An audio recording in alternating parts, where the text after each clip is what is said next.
Hello everyone and welcome to Let's Talk Wrestling Reviews Lucha Underground, and we're back for another week to review what is my one of my favorite TV shows. We know we reviewed tons of wrestling over here, but this is a TV show here first and foremost, and I do enjoy reviewing it for you there, guys. It seems like you guys very much enjoyed the first review that we put out for the channel. Got tons of views, and we're not stopping there. We're going to give our thoughts on last night's episode that aired. And of course, as always, my name is Turbo Tony. I am the host of the Let's Talk Wrestling podcast, and I'll be the person speaking to you there this week, all on my lonesome, which will be the norm for these Lucha Underground reviews. But of course, we've got plenty to talk about this week in regards to what happened.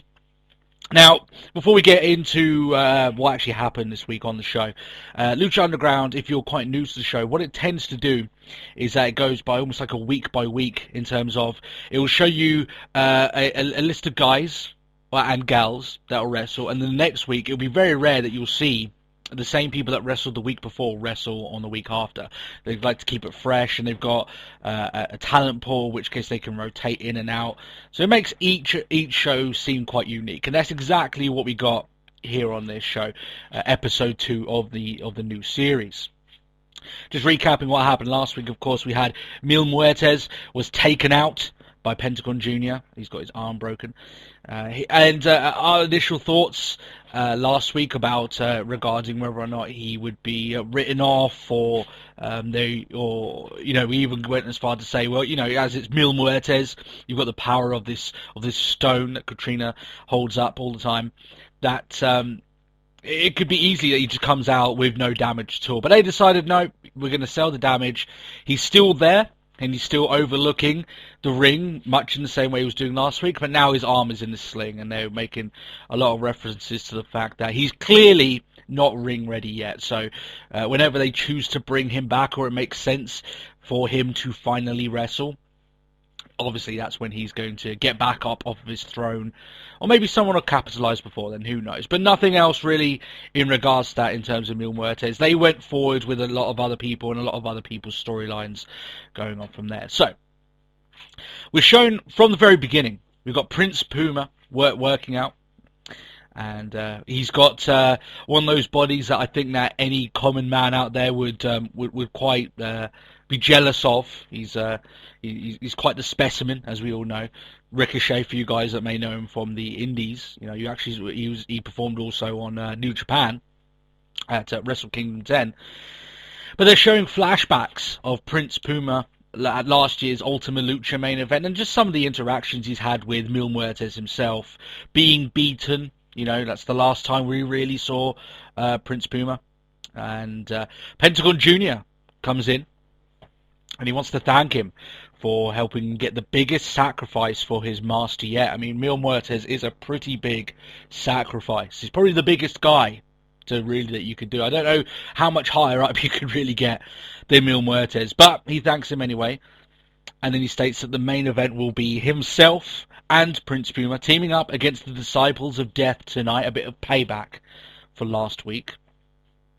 And then he says after that, well, after this is all done, the next sacrifice is going to be Puma himself. And I like this idea that Pentagon Jr. Someone left a comment actually last week saying that he's not so much turning face, even though the fan response to him is very positive nowadays. In the new season, he is. If there's someone that is without a doubt over with the crowd, is Pentagon Jr. He's one of the most over guys that they have. And that crowd is extremely generous anyway, so you can imagine how much they're on him and how much they're behind him.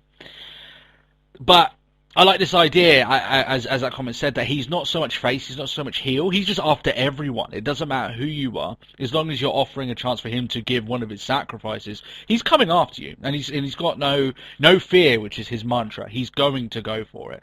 So he just basically says to him, I'll fight with you tonight, but then I'm gonna make you my sacrifice. That's just exactly what's gonna happen. And they fight off backstage, showing off some of Prince Puma's more acrobatic skills, what was a taste of what we could probably expect a future match. It is going to happen. We're going to have Prince Puma against Pentagon Jr., especially with the more teasing that happened in the main event once we get there. Now, I want to bring this up because with the fighting that they do, it's obviously clearly choreographed. It's filmed in this backstage segment. If you could call it a backstage segment in the reference to what you would expect a backstage segment to be on other shows, it's a scene. That's probably a better way to call it. But obviously, it's very staged, and this sort of thing is probably the example of why a lot of people are turned off Lucha Underground. Myself, I enjoy it. I take it for what it is. But at the same breath, when I'm watching that, I can firmly understand why just some people can't. This is the more B-movie, the more hokey part of the show that you have to accept is a part of it. This is part of their, this is what they do, right? Some people may not like it. Some people grow to like it. Some people never grow to like it. But that's just the point that's to be made there. So that leads into the opening match. Now, just before they do so, just like last week when Pentagon Jr. did pop up, you got Matt Striker, who's every so often he's asking Vampiro on commentary, who has a very lengthy history with Pentagon Jr.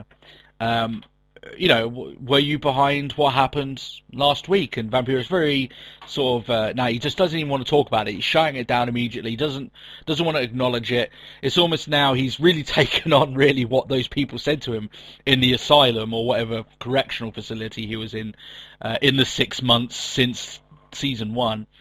To stay away from violent people. He seems to be very much... He's either taken that to heart or he knows far more than he's putting on. So I like that kind of either way that they could go with it if they decide to. So the first match anyway, Johnny Mundo versus Killshot. Killshot was one of those guys that we got to see every so often last season, but he really wasn't one of the people that was given a lot of time. He was, I think, a bit player is probably the best way to call Killshot. And he's got skills. He's obviously talented. But when he's been put in there with someone like Johnny Mundo, you can have a good match, but you can kind of already tell where they're going with it. And maybe we're going to see Killshot largely in the same sort of position that he was in season 1, which isn't a problem, but hopefully they can come up with something a little bit more for him than they did last year, in the last season. This match is a very acrobatic match. You look at Mundo, for our non-Lucha Underground fans, this is Johnny Morrison. And Killshot is a very acrobatic, very athletic guy. This is, when we had the story come out last week that Jim Cornette doesn't like this show and talk about the flippy floppy stuff. Yeah, this is probably a more of an example that you could point to. You're either going to like it or you're not. Like I said, here, everyone knows I like this style of wrestling.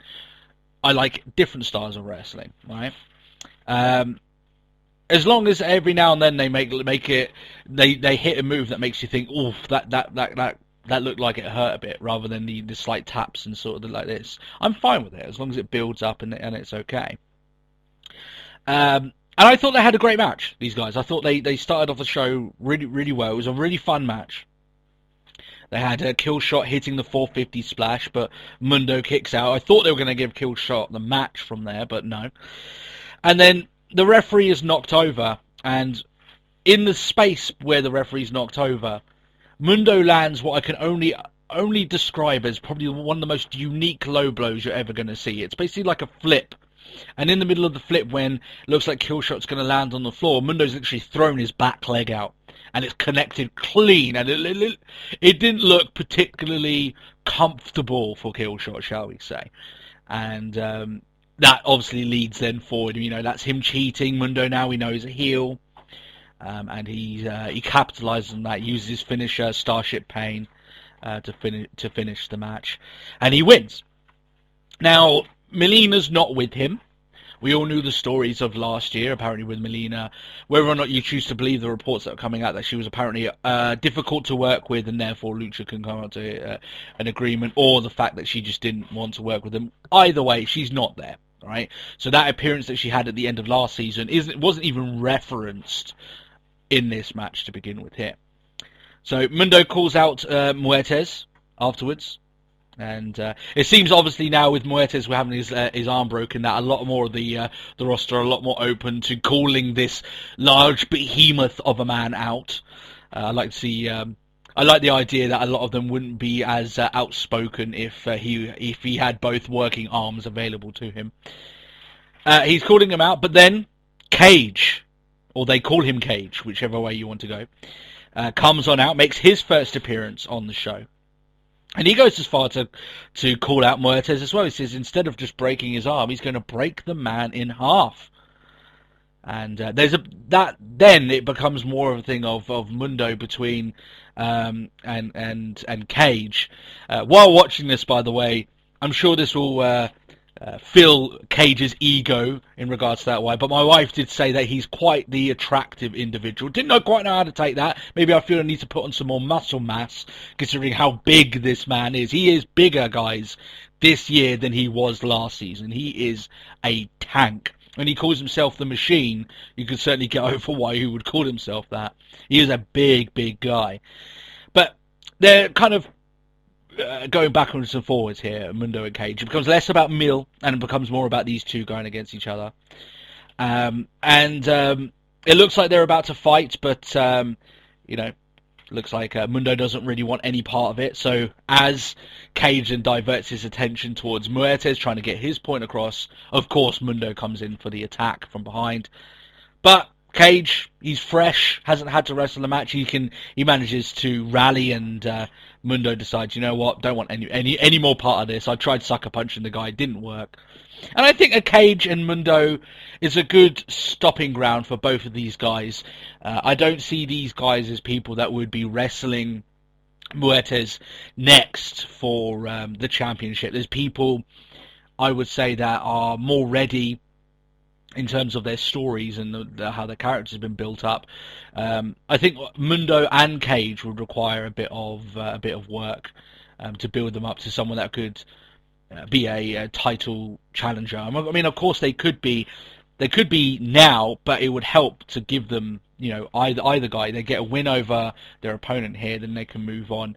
All in the meantime, there's another story going on with either Pentagon Jr., Prince Puma. They've got a lot of stuff that they can do here. But I think there's a good match to be had between Mundo and Cage. But it certainly seems as if Cage is in for a better year this year than he was last year. He didn't have a bad year, but I just think that they're really looking at this guy, looking at his build, that he's a decent speaker, and I think he's going to have a very fortuitous season this time around. I think he's got a lot going on for him.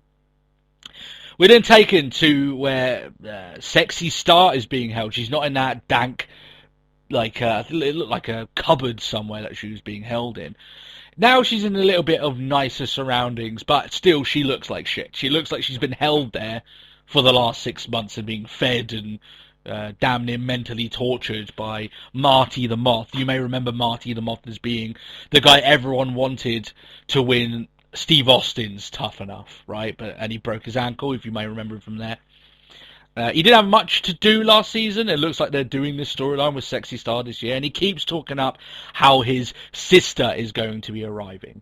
And they've made no reference. They haven't told you who his sister is. They haven't shown you what she's about. She has made no appearance yet. But man, does Marty the Moth come off here as he could very easily be some sort of horror villain that you could do with this guy. He's a very good wrestler as well. He comes off as the most creepiest motherfucker in Lucha Underground. He comes off as just the creepiest dude.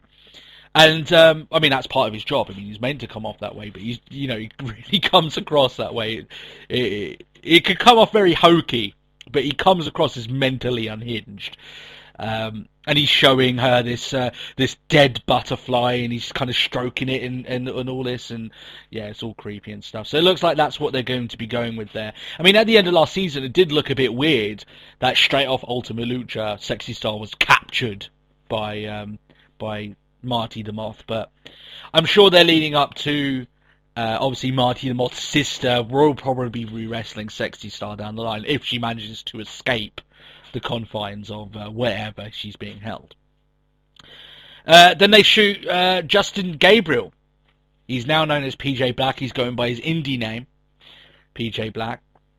He's making his way to the temple. They're going with this sort of biker gimmick, the Darewolf.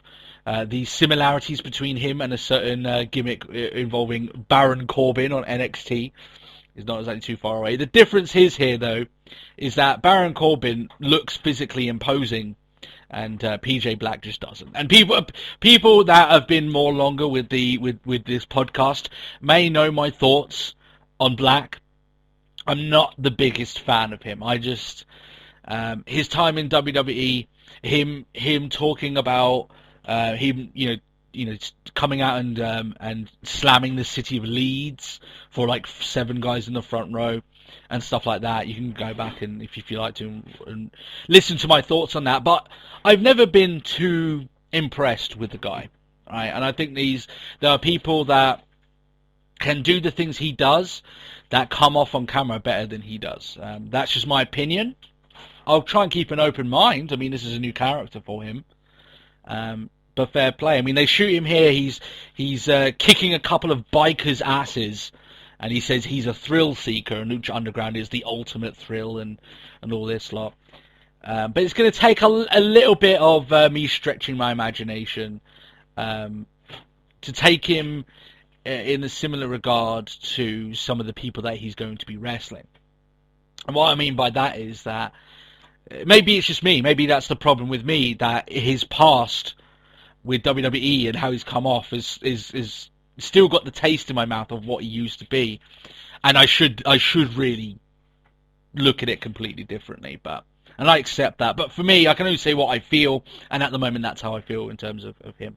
But he goes straight into a match anyway. He's in the next match against the Mac. Now, the Mac is actually one of my favourite wrestlers in Lucha Underground. And people may be quite shocked at that because, you look at him and there's nothing particularly special about the guy, right? He's got the coma in his hair. People might say that he's a much larger Darren Young, right? If you're looking at it that way, that's obviously a completely wrong assessment. But I like the guy. I think I don't know why. Just something to me I enjoy. I mean, he had a very entertaining match with Cage at last year's Ultima Lucha. Putting a few references to some of the wrestling greats that probably inspired him to get into the business himself. I will say though that PJ Black's gear, for all the things that I said before, his in-ring gear is sweet. That is some nice looking stuff. He's got the Wolverine kind of style, like claw marks, but they're not just on the tights. They're kind of like they come off of the tights, right? So they've got extra parts attached to them. They look good. They look really good. The gear that he's got is fantastic stuff, and it makes it fit in more of this over the top sort of environment that he's in. Now, in this match, which was, again, it was decent, I did think that the match at the beginning of the night was the best of the night, I will say. In terms of match quality, I felt like it got a little bit lower as it went on. That being said, there were no bad matches, but I did think that the quality of the wrestling went lower as the show progressed. I found that everyone knows this. You've got Apollo Crews in NXT. And he does this spectacular standing moonsault. And there's one thing of a guy of that build, the athleticism, the pure athleticism that he has. You look at him and you think, athlete right there. Now, when you've got the Mac doing a standing moonsault, and kipping up, by the way, straight out of Page and Shawn Michaels, he's not exactly the build of an Apollo Crews. He's not even, a smaller built guy. He is more of he's more Dusty Rhodes than he is Apollo Crews, shall we say, if you want to look at pristine muscle mass and everything like this. He's more of the common build, more of the common man, shall we say. So when he's doing these moves, it looks absolutely ridiculous. But, I mean, he pulls them off fantastically, so fair play to the guy. But it looks unreal, but awesome stuff. That's part of the reason I like him, he just pulls off this stuff out of nowhere you don't expect happening. Now, PJ Black tries to land the 450 splash, but, Mac, using his mind, he rolls out of dodge. And then not soon after that, PJ Black does the springboard off the ropes, and he literally dives straight into a stunner. and not the sort of springboard stunner that you would see John Cena pulling out last year over that period of time. No, this is the more conventional springboard stunner of someone doing the springboard into the stunner. So it looked decent. It looked better than when Cena tried to pull off that move, which I'm glad he's not doing anymore, even though he's injured, but still. And Mac picks up the victory. He picks up the win. PJ Black loses his first match, which, I mean, I'm okay with if they've got more plans for where Mac is going to go and they've got more storylines for where Mac's going to go than Black. I mean, PJ Black is still an indie wrestler. While he's signed with Lucha Underground, I don't know whether they class him as one of the people they have plans for going forward for ages. So, fair enough. That's okay. I don't have a problem with that. Maybe they're going to build this thing where, you know, that PJ has to figure out the new environment that he's now drenched himself into. He has to come and get to grips with the new surroundings that he has. It's going to take a couple of losses to get there, which, you know, as long as they tell the story okay, that's fine. I don't have a problem with that. Then we're shown a masked woman fighting in the back streets. She's explaining that she's been called many things in her life: sinful, sexy, venomous being one of them. And she's got this sort of green mask with her, the hair kind of coming out of the top of it. And she, her name pops up as Cobra Moon. So I'm guessing they're going with the whole, snake sort of influences with her character, which is fine. And she'll debut next week. So next week's show, we're going to see her wrestle. And this vignette, it's kind of hard to explain what happens in it because the way it's shot, it's very quick. It's not really much given, but it tells us all at the moment that we need to know. Right? It keeps the mystery surrounding her, and that's fine. And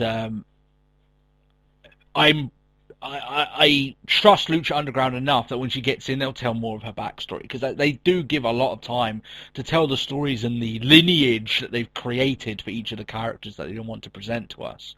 And all I keep thinking of this is more towards the fans that have been listening to the podcast for a while and know my ranting on this and how much I wanted this guy to get any sort of vignette, and that's Tyler Breeze. Now, I know this is two completely different shows, but I wanted to bring this up, that they gave this woman, and it wasn't even like a full minute, I don't think, but it was an awesome video package for her.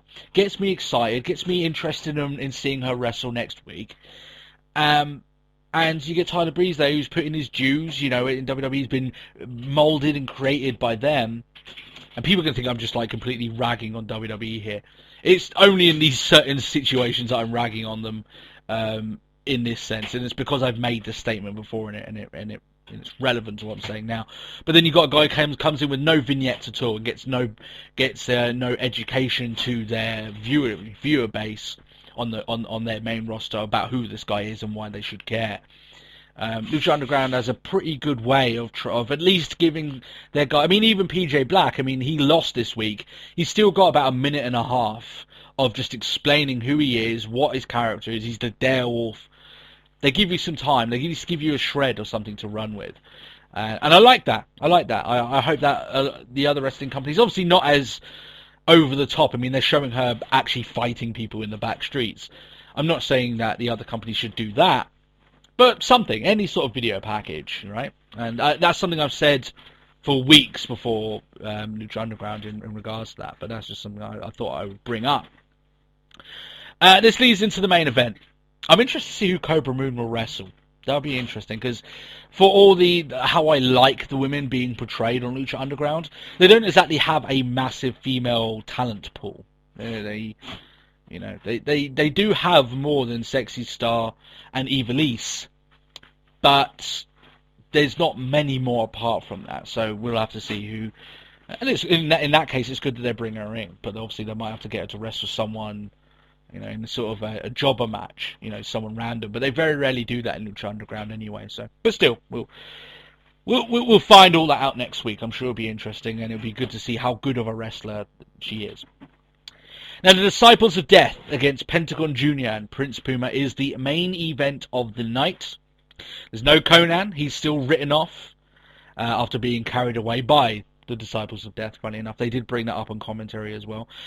That's one good thing about the commentary on this, is that clearly because they, Matt Striker and Vampiro, they feel very passionately about Lucha Underground, and they're very, and obviously they know all the backstories of all their people, and they relay that. I think it's very important for them to do it.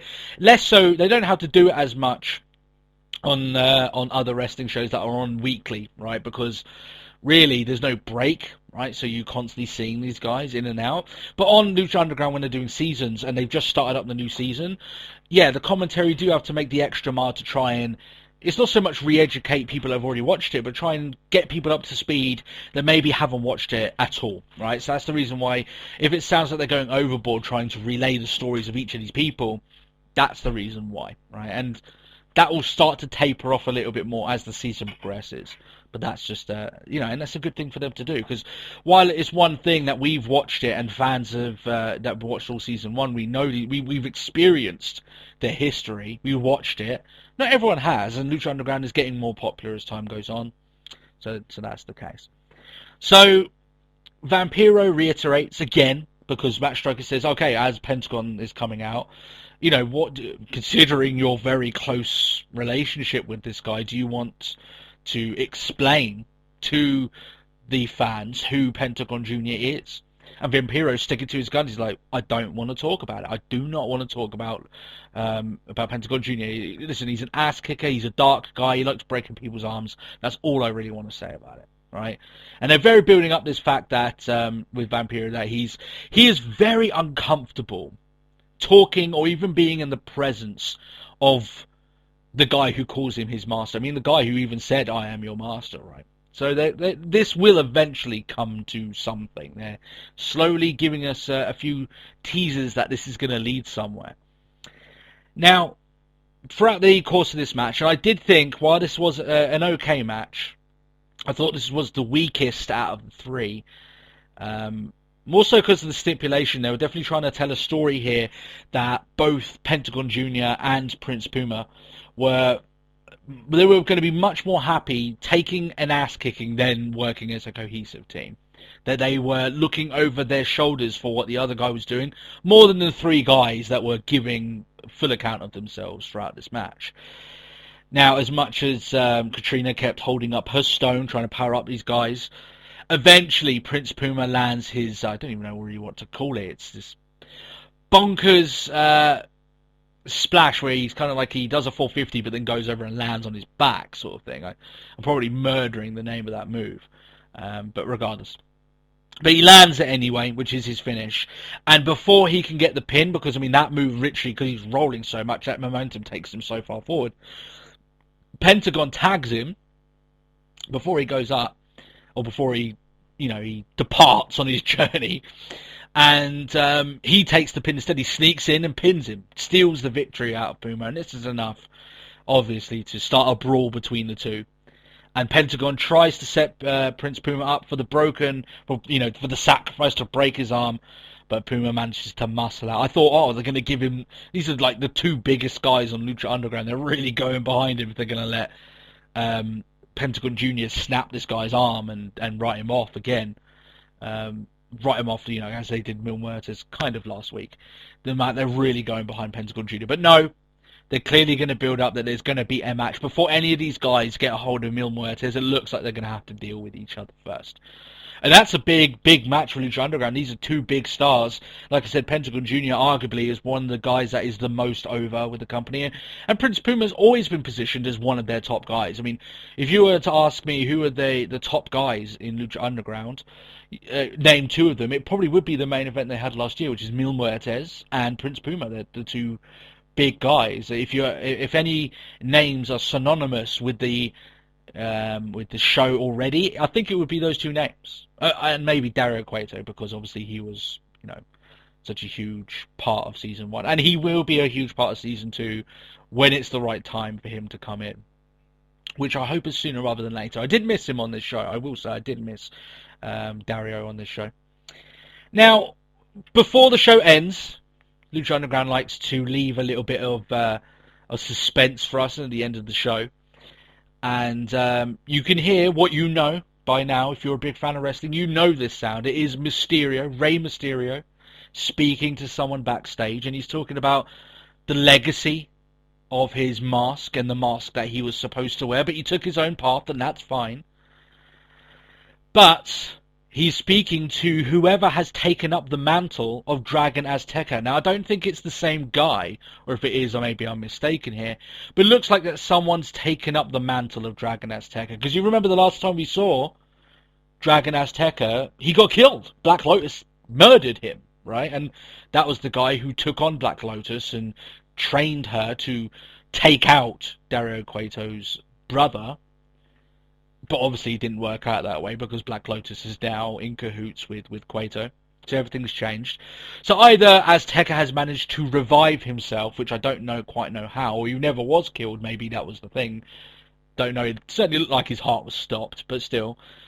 Or someone else has taken up the mantle. I'd like the idea of someone else finding the mask. Maybe they could do this thing of someone finding the mask. Maybe someone who never really thought of becoming, a luchador. They could take this any other ways, but that's the kind of the way that I would like to see him go. Maybe Mysterio's taken this guy, seen he has this mask, and is like, okay, if you really want to take up this mantle and fight for this, that's okay, right? I can show you, right? And that's kind of the association they could do there, because it looks like Mysterio is going to be the leader of, if there's any sort of light faction or do-good faction in Lucha Underground, it looks like probably Mysterio is going to be leading that charge.